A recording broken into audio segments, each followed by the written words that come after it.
మొత్తం ముందు చాలా తీసుకుంటారా? మన ఇంట్లో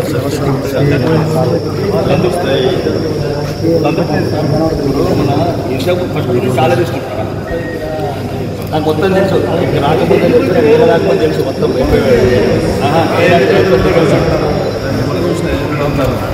ఎలిజిబుల్ కాదు. ప్రతి ఒక్కరు ఇప్పుడు అప్పుడు అన్నికాల చెట్లు అన్ని చెట్లు అదే కదా కథలు అంటే వాళ్ళే వస్తున్నారు లీస్ట్ ప్రైజ్ ఇస్తే వాళ్ళే వస్తున్నారు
ఇప్పుడు ఇంకేమైనా ఇష్యూస్ ఉన్నాయి రైతులు వచ్చారు పేమెంట్ కంపల్సరీ మళ్ళీ టిప్పర్ అక్టోబర్ తర్వాత వస్తుంది కాంట్రాక్ట్ కంపల్సరీ చెప్పండి ఎమ్మెల్యే గారు కాంట్రాక్ట్ ఎవరు తీసుకున్నా కానీ కంపల్సరీ ఎందుకంటే గవర్నమెంట్ నుంచి 2 months లేట్ అవుతుంది మా గవర్నమెంట్లో ఉన్న సిచ్యువేషన్ మాకున్న బడ్జెట్ బట్టి కాబట్టి ఇక్కడున్న 10-12 వేల జీతాలను మాత్రం ఇంతకుముందు ప్రాబ్లమ్స్ ఫేస్ చేస్తాను నేను ఎమ్మెల్యేగా కాగానే కూడా కాంట్రాక్టర్కి ఫోన్ చేస్తే హలో మళ్ళీ పద్ధతిలో ఫోన్ చేస్తాను కాంట్రాక్ట్ చేస్తాను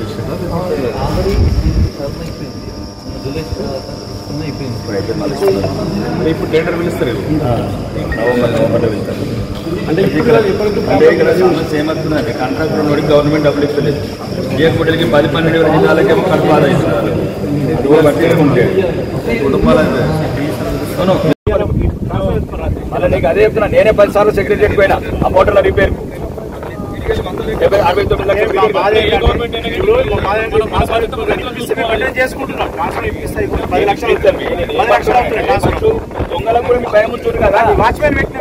కాదు పంట పండించిన రోజు బిల్లు అకౌంట్లో పోతున్నాయి కదా డబ్బులు రైతులు కూడా మాట్లాడండి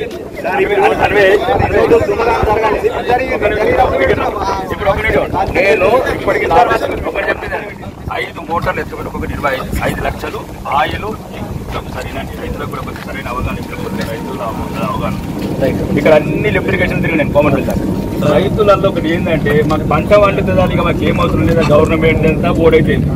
రెండోది ఏంటంటే గవర్నమెంట్ దగ్గర కూడా 3-4 నెలలు అవుతుంది మీకు ఏమవుతుందని మీకు ఆ బాధ అర్థమైతే లేదు ఆ 2 మోటార్లు కాలిపోయి ఇంకొక మోటార్ ఉన్నది కాబట్టి నడుస్తున్నది మళ్ళీ లక్ష లోపల ఏదో కింద మీద పడి మొత్తం కాలిపోయిన రోజు మీ పంట ఎంత పోతే అంటే ఒక 500-1000 రూపాయలు వేసుకొని మీరు ఒక కమిటీ లాగా ఏర్పడి దాని డబ్బులు రిజర్వ్ చెప్పిందాకిను కదా చెప్పిందాకిను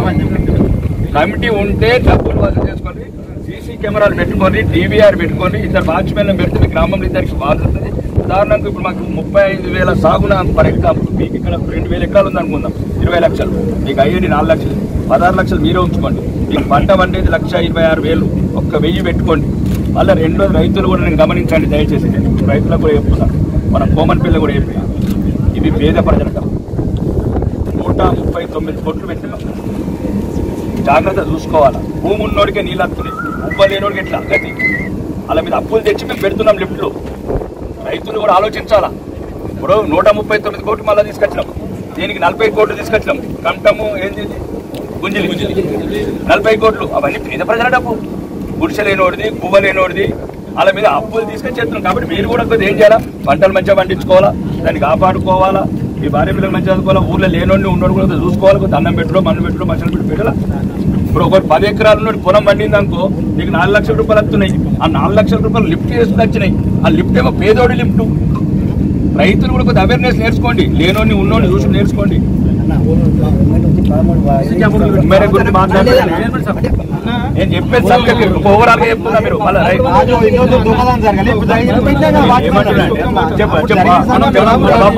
సార్ ఇవన్నీ కాదు ఇవన్నీ ఇప్పుడు అన్ని మాటలు మాట్లాడుతున్నాం కనీసం విలువ ఏదైతే ఉందో 91 పూర్తి కుండలాగా ఉన్నది. ఇక్కడ రైతులకు దేవుడు దయ వల్ల, గంగమ్మ తల్లి వల్ల, వర్షాల దేవుడు వల్ల వర్షాలు వచ్చింది కాబట్టి నీటి కుండలాగా ట్యాంకులు ఉన్నాయి కాబట్టి ఈరోజు రైతులకు వాళ్ళకు సరిపడా అంటే సుమారు ఆర్మూరు, ఆలూరు, ముఖ్యంగా మాక్లూరు మండలాలు మరియు నందిపేట మండలం మరియు జక్రాన్పల్లి, ఎల్పూరు మండలాలకు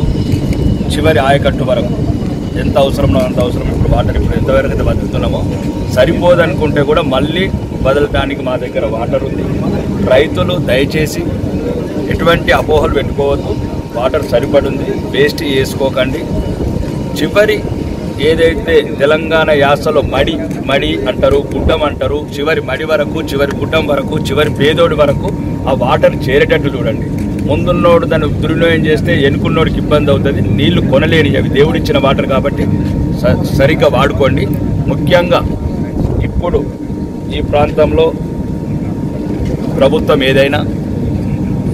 ఒక గౌరవనీయ శాసనసభ్యుడిగా ప్రభుత్వం కానీ మేము కానీ రైతుల సంక్షేమం మాత్రమే కోరుతాము. రైతుల ముంగట ఎటువంటి రాజకీయాలు పనిచేయాయి కాబట్టి ఏ సమస్యలు వచ్చినా మా దృష్టికి తీసుకురండి రైతులు. నేను ఎప్పుడు మీకు ఈ ప్రాంతానికి మొత్తం అన్ని విధాలుగా సహకారంతో ఉంటాను, మీకు అండగా ఉంటాను. మీ కుటుంబంలో ఒక సభ్యుడిగా ఉండి రైతుల సమస్యలను పరిష్కరిస్తాను.